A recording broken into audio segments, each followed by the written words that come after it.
Assalamualaikum warahmatullahi wabarakatuh.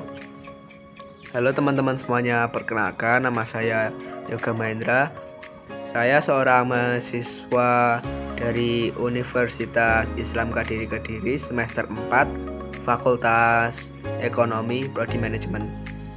Di sini saya akan menjelaskan tentang implementasi strategi menurut saya.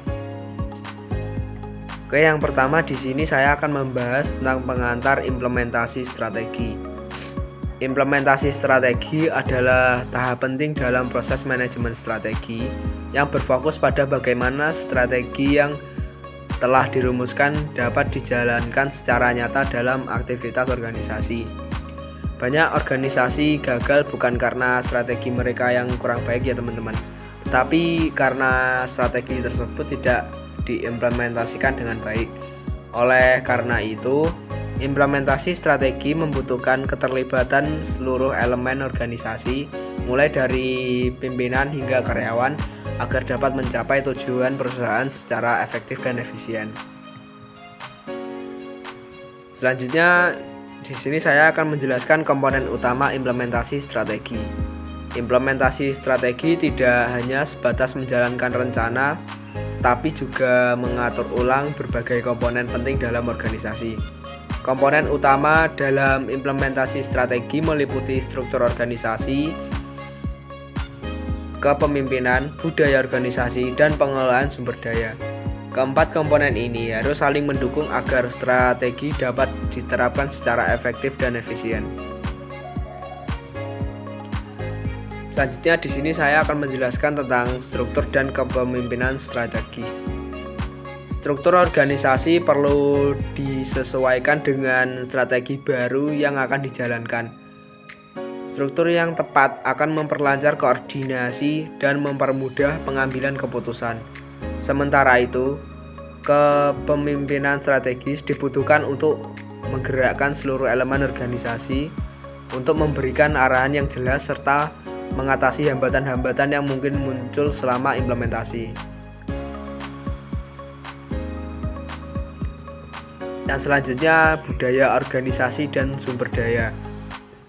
Budaya organisasi dapat menjadi pendorong atau hambatan implementasi strategi jika budaya mendukung inovasi dan perubahan.